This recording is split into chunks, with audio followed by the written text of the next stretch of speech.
Project TTR. This is Flash, my Project TTR. If you've watched any of my other videos, you'll probably seen that. This bike is being adapted into my bike that I can take on the back of the camper van, go travelling. It can be my lightweight adventure bike. I can go trail riding. My wife can get on the back of it to go to the beach if we want to, or whatever. She doesn't ride bikes, she doesn't really like bikes, but she'd be happy to do that. It's got rear pegs, smaller sail. So this is my Project TTR. However, last week went trail riding with a good group of guys. We went to near Abergavenny, round Abergavenny a loop, a progressive loop. It was quite tough. You know, there were sort of loose boulder hills, single track, steep, yeah, I struggled on this bike. So I managed to burn the clutch out, and I got a puncture, which I managed to get back with. Bent a lever when I dropped it. So I have been shopping. I bought some new levers.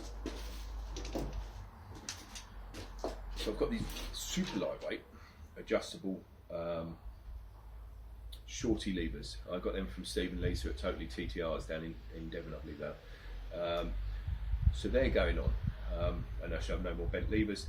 They bend backwards. I've got similar levers on my other bikes, even my Himalayan Scram. I only use 2 fingers on levers anyway. So they're going on, which will be a nice addition, a little bit shorter, and they'll bend backwards. I burnt the clutch out. I've gone for an EBC clutch. So again, Totally TTRs. I've got uprated springs, which I'm going to put in. I haven't been riding off-road much lately. I'm going to put these heavier, they're only slightly heavier, 10%. I'm going to put slightly heavier springs in to try and make me stay off the clutch a little bit, because no doubt there was some user error last week and I burnt the clutch out. That said, I do believe the reason I burnt the clutch out and I had to use so much clutch on these steep, rocky, single track inclines was the gear and standard gearing for this bike.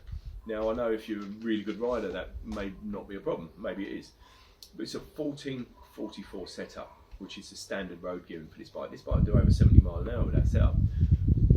But first gear was just really good. It was like trying to pull away up a loose, rocky hill in second gear. And you know, I got halfway through the day. I got to probably 1:30, 2 o'clock, burnt the clutch out. There were some gnarly lanes. So I've ordered some sprockets. Now, I'm changing the front and the rear sprocket. So now I've got a 1348 setup. That's 13.2, 48.2. So I'm going to try them. I spoke to Steve at Totally TTRs, which is where I've got these as well, and he suggested that is the ultimate laning setup for this country. Now, it may be too low geared, because when I get on the road now, who knows, I don't know, maybe this bike will only do 50 miles an hour, which won't be quick enough on the road. So I'm going to try them. I know a lot of guys, when I look at the forum, are using a 1452 setup, which is apparently a kind of a happy medium. They reckon this 13-tooth sprocket gets chewed up quite quickly, and it's a bit low geared for the road. But I want to try it. I'll let you guys know what I find. I've gone from full road gear, and I'm going to go to full trail gear settings, really. And then I'll see how that is. If that's not for me, I'll try a few things in between. I'll get a 52-tooth sprocket and put a 14 back on. And hopefully I'll get that happy medium that will do an all-round thing. I don't think it's going to necessarily be a long distance bike. It's going to be on the back of the van. I may go some long distances, but hopefully, you know, I won't have to travel long distances to get there. So that's what I'm doing. That's what I've got. While I was shopping at Totally TTRs, something came back into stock, and that was the shorty header pipe. Now, this is the shorty header, what they call the shorty header exhaust pipe.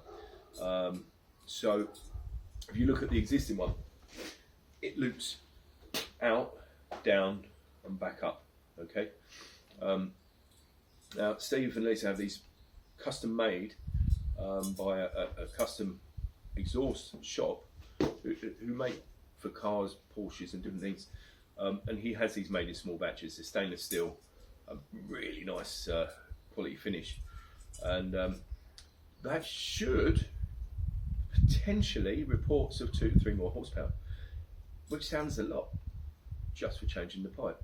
I think they tried a wider pipe, lost power, so they went for a shorter pipe, gained power. There's a guy in, I think, Australia who's had it on a dyno test and has the figures in the charts, and I think they're on the website. So I've invested in one of these.